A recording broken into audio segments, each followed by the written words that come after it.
Hello dear learners and viewers, hope you are hale and hearty and going on well with your studies. Today I shall talk about passage narration.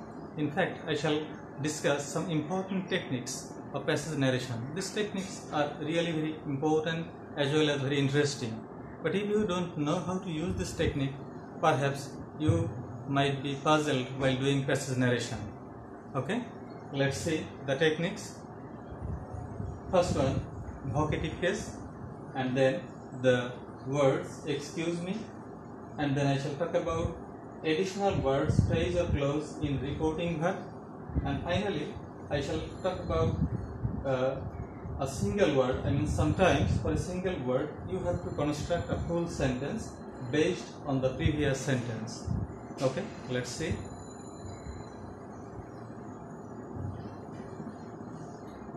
First of all, vocative case. Vocative case, what does it mean? Vocative case identifies a person being addressed. Okay, for example, friends, my dear friend, darling, young man, my child, sweetheart, etc. You will find this type of words or word in a sentence. And the rule is that in that case, first of all, you have to write down addressing, then who is being addressed, and then what has been said to address the person spoken to, and then the speaker, then reporting verb, an objective case of the person being addressed, and then conjunction. Okay, let's say the example. This is the example. This is the passage narration. What is your name, my little angel? Eva. Who are you? I am Tom. Children call me Uncle Tom. I'll call you Uncle Tom too, for I like the name. Okay. Now see, how can we do this narration? Okay. First of all, you see who is the speaker and who is being addressed here. Here you see Tom is talking to Eva. So Tom is the speaker and Eva is the listener. And in the first sentence, you see, what is your name, my little angel? Tom is addressing Eva, saying, my little angel. So we can use this technique. First of all, you need to write addressing. Here you see addressing. Then who is being addressed? Eva is being addressed here. What has been said to address the person? I mean, what Tom says to Eva? My little angel. So we can write as his little angel. And then the speaker here is Tom. And then reporting verb, since this is an interrogative sentence, so we will write here asked. And then again objective case of the person being addressed. Here Eva is being addressed, so that the objective case of Eva is her. Then conjunction, since it's an interrogative sentence, so we can write the conjunction if, but if the sentence begins with a WH, I mean W is relative pronoun, we can write down the relative pronoun. So we can write here what. Then according to the previous rule, we can change the sentences. Addressing Eva as his little angel, Tom asked her what her name was. Okay.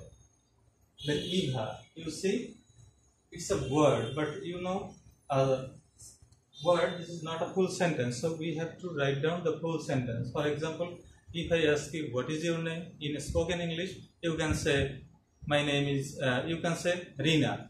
But while you will write it, then you have to write down my name is Rina, full sentence. So here Eva, that means it is hidden. My name is Eva. My name is, these words are hidden here. So we have to write down.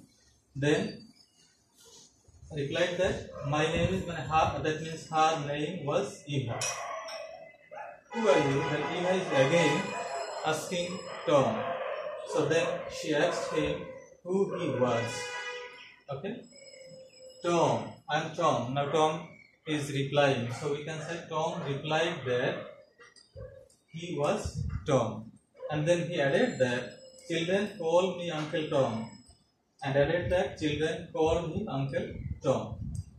The next sentence you see, I will call you Uncle Tom too, for I like the name. Now Eva is speaking to Tom. So we said, she said that that means she will, past tense would, call you, that means him, Uncle Tom too.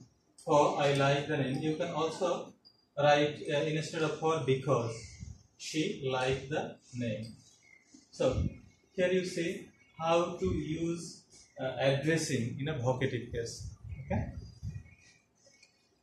Now I shall talk about this term excuse me. Okay, if you find excuse me in a sentence, you can change it into two ways. First of all, you have to gauge the meaning. I mean, whether excuse me is using to beg pardon or excuse me is using to draw the attention of somebody. Okay, let's see. So first of all, excuse me.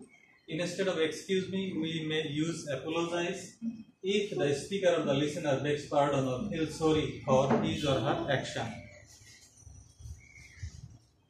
But instead of apologize, we can also use drawing the attention of the listener if these terms are used to draw the attention of others. Okay, let's see. This is another passage. Excuse me, I'm sorry to bother you. Do you have time enough to answer a few questions? Said the man. What's about? Said the woman. Oh, nothing much. I just want to know about the historically important places in your district, said the man. So, in this sentence, we see, excuse me, I am sorry to bother you. So, from the very beginning, we can say that the man is saying sorry. He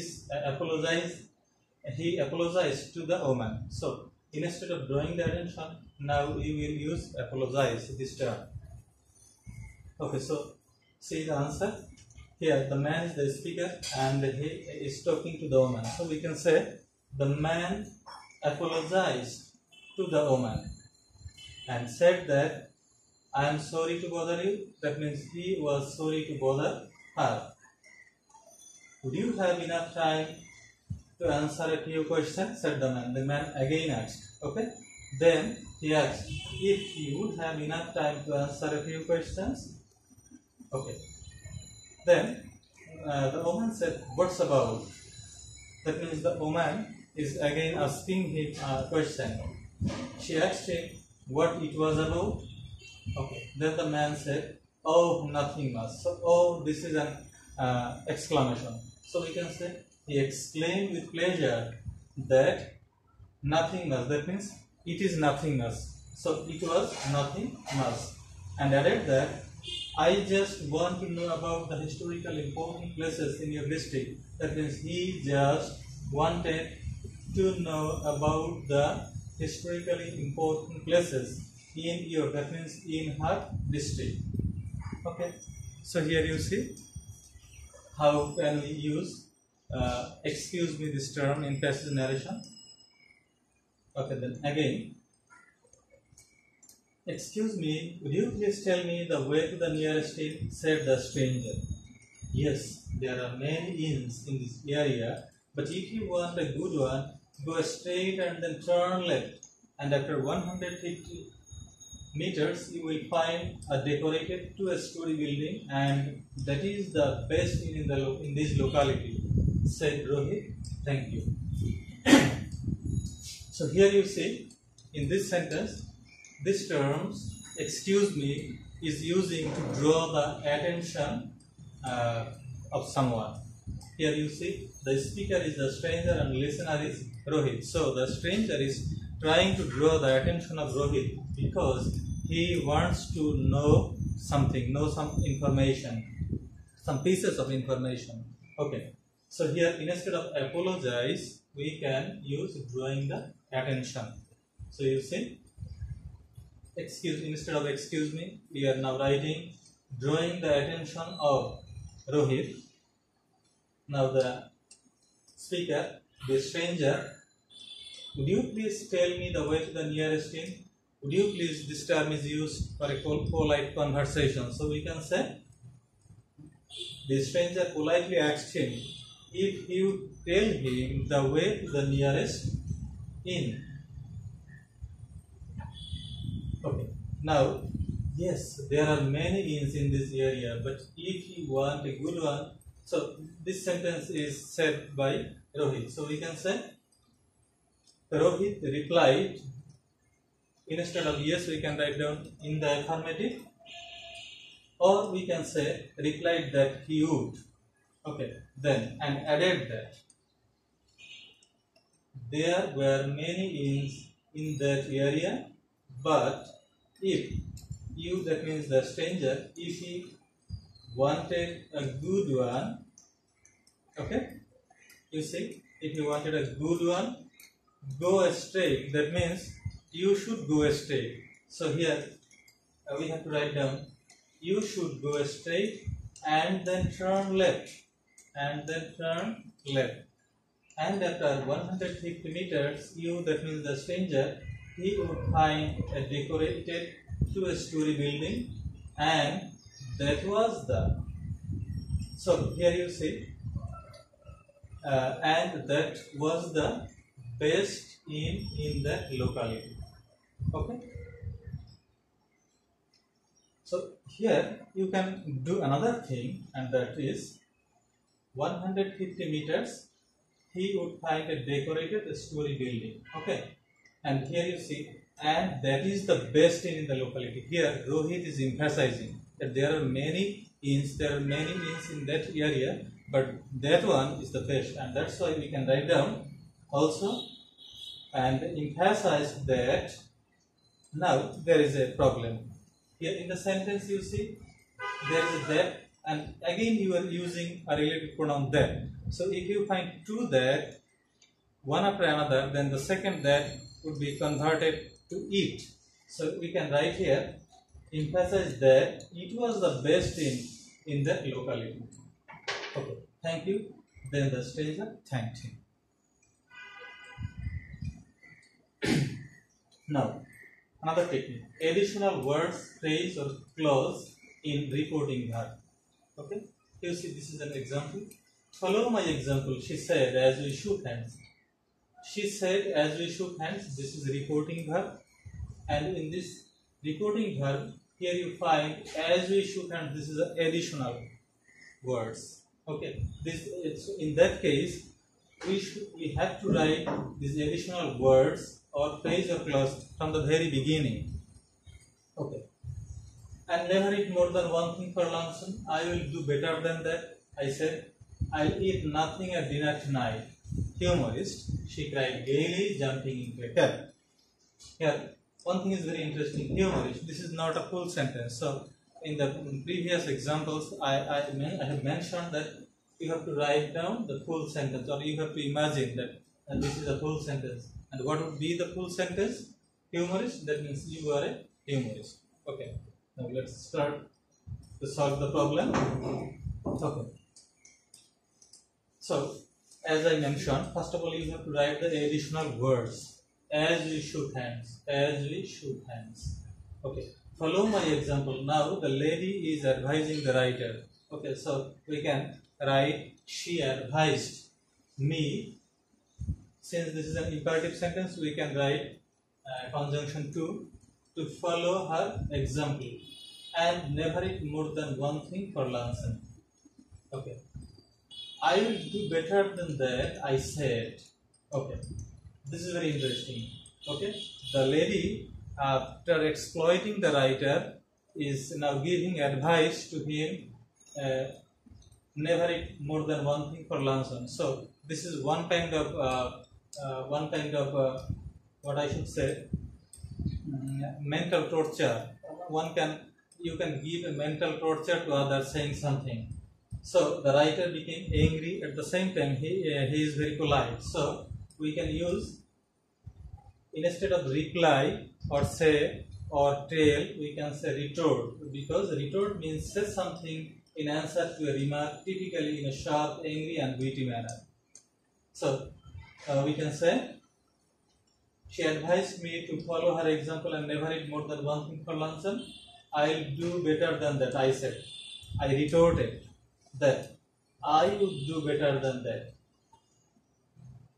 and added that I will eat nothing at dinner tonight. That means I would eat nothing at dinner tonight, that night. humorist, she cried gaily, jumping into a cab. Again, here you see this is an additional word. Jumping into a cab, she. Now we can do this sentence in two ways. Jumping into a cab, she cried gaily and commented that I was a humorist, or you can say call. You can use this word call. She called me a humorist. Okay. Now this is the last technique. Sometimes for a single word you have to construct a full sentence based on the previous sentence. Here you see the example, the passage. Where are you going? Said the old man. I'm coming to see you. What do you want? A job. Do you really want a job? Said the old man. Yes, if you have any, said the boy. Then follow me. Okay, here the old man and the boy, they are talking to each other. Speaker is the old man and listener is the boy, and then again the boy is speaking to the old man. So in the very beginning we see that the old man is asking question to the boy, where are you going? So we can write, the old man asked the boy where he was going. I'm coming to see you. Now the boy is replying to the old man. So we can say he replied that he was going to see him. Then the old man is again asking the boy, what do you want? The old man again asked him what he wanted. Now you see, this is very interesting. A job. This is not a full sentence. So you have to imagine what would be the sentence based on the previous question. Okay, previous sentence. What do you want? So naturally, the boy will say, I want a job. Okay, so here a job means I want a job. So we can write down, he again replied that he wanted a job. Do you really want a job? The old man is again asking question. So we can say this is the third time. So in case of third time, we can write further. The old man further asked if he really wanted a job. Then the boy said yes. The boy replied in the affirmative and said that yes, I want a job. Here one thing is important. Imagine, yes, I want a job if you have any. So the boy replied in the affirmative and said that he really wants a job if he had any. Then the old man said to the boy, then follow me. Then the old man told him to follow him. So in short, these are very important. These 5 techniques are very important, and if you know it very well, then while doing passive narration, you will find it very interesting, and you will feel no more difficulty at all. So practice it at home. No more today. Thank you. Bye.